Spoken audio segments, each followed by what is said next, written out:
Assalamualaikum warahmatullahi wabarakatuh. Saya Putri Ulfia Utami MS dari kelas 12 MIPA 2. Di video ini saya akan mereview novel yang berjudul Orang-Orang Proyek karya Ahmad Tohari. Identitas buku. Judul buku Orang-Orang Proyek. Pengarang Ahmad Tohari, penerbit Gramedia Pustaka Utama. Tahun terbit 2007, tebal 253 halaman. Ada 4 tokoh di dalam cerita ini, yaitu Kabul, seorang insinyur teknik yang menangani proyek pembangunan jembatan di Cibawor, Pak Tarya, penduduk asli desa Cibawor, mantan pegawai negeri dan penulis sebuah majalah di Jakarta, Dalkijo, pemimpin proyek jembatan di Cibawor, Basar, kepala desa Cibawor, mantan aktivis kampus bersama dengan Kabul. Novel ini menceritakan tentang kehidupan orang-orang yang bekerja dalam suatu proyek pembangunan. Tokoh utama novel Orang-Orang Proyek adalah Kabul. Kabul adalah seorang insinyur yang menangani proyek besar, yakni pembangunan sebuah jembatan di Sungai Cibawor. Kabul adalah lulusan perguruan tinggi dengan gelar insinyur. Ia selalu ingin menerapkan ilmunya dengan cara sebaik-baiknya. Idealismenya sebagai insinyur sangat tinggi, akan tetapi dalam proyek tersebut, ia harus mempertaruhkan idealismenya sebagai insinyur. Di tengah-tengah proses pengerjaan proyek, ia harus berhadapan dengan pihak-pihak yang menginginkan dana proyek untuk kepentingan-kepentingan di luar proyek, terutama untuk kepentingan partai golongan penguasa. Kabul bertemu dengan seorang pemancing tua bernama Pak Tarya. Pak Tarya adalah seorang pensiunan pegawai kantor penerangan yang mempunyai hobi memancing. Selain itu, Pak Tarya pernah menjadi wartawan di Jakarta. Perkenalan Kabul dengan Pak Tarya mengakibatkan keakraban pada hubungan mereka berdua. Mereka sering berbicara mengenai kehidupan mereka. Bahkan Kabul sering menceritakan kecurangan-kecurangan yang dilakukan dalam proyek pembangunan. Latar novel ini adalah sekitar tahun 1991. Pengambilan latar pada tahun 1991 karena dekat dengan pemilu 1992. Kabul harus mengalami konflik batin karena proyeknya tidak dituntut untuk menghasilkan jembatan yang berkualitas tinggi, namun lebih dituntut untuk digunakan dalam ajang kampanye partai penguasa, yakni Golongan Lestari Menang atau GLM. Selain itu, banyak dana proyek yang digerogoti pihak-pihak GLM. Akhirnya, dengan dana yang terbatas, ia melakukan berbagai cara agar proyek yang ditanganinya menghasilkan jembatan dengan mutu yang bagus.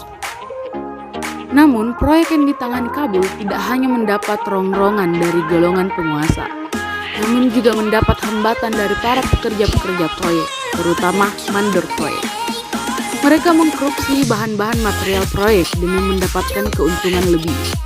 Kabul pun harus berpikir keras ketika panitia renovasi masjid meminta sumbangan ke proyek.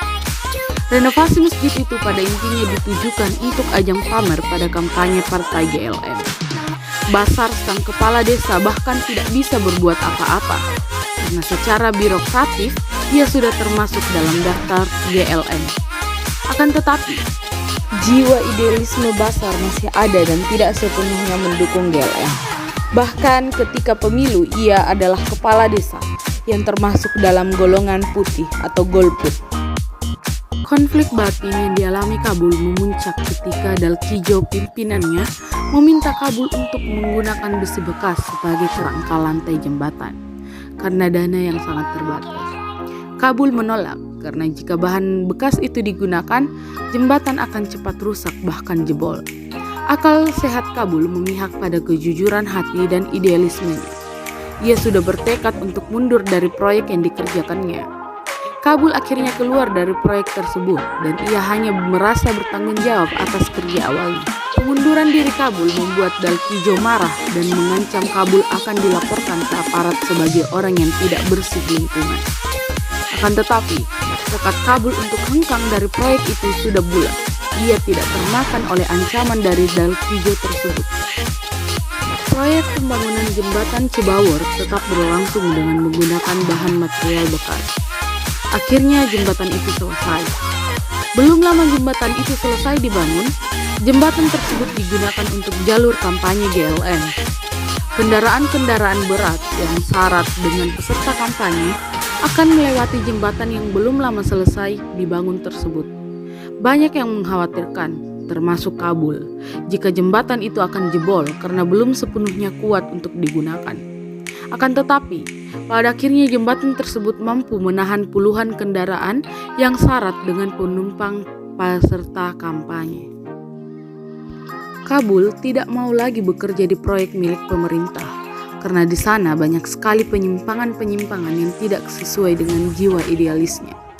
Setahun setelah meninggalkan proyek pembangunan jembatan Cibawor, Kabul memilih bekerja di proyek milik swasta. Kabul pun akhirnya menikah dengan Wati. Pada perjalanan pulang ke rumah Biyu, Kabul melewati jalan yang dihubungkan oleh jembatan Cibawor. Kabul kaget karena ternyata jalan itu ditutup dan ada plakat yang menyatakan bahwa jalan tersebut dialihkan karena jembatan rusak. Kabul berjalan kaki melihat apa yang terjadi dengan jembatan Cibawor. Dan ternyata benar, jembatan itu rusak, lantai jembatan jebol. Hal ini sudah diduga oleh Kabul. Kabul merasa tanggung jawabnya sudah terpenuhi karena ia hanya bertanggung jawab terhadap mutu struktur jembatan, bukan lantai jembatan yang dibangun dengan material bekas dan tentu saja bukan dikerjakan oleh Kabul.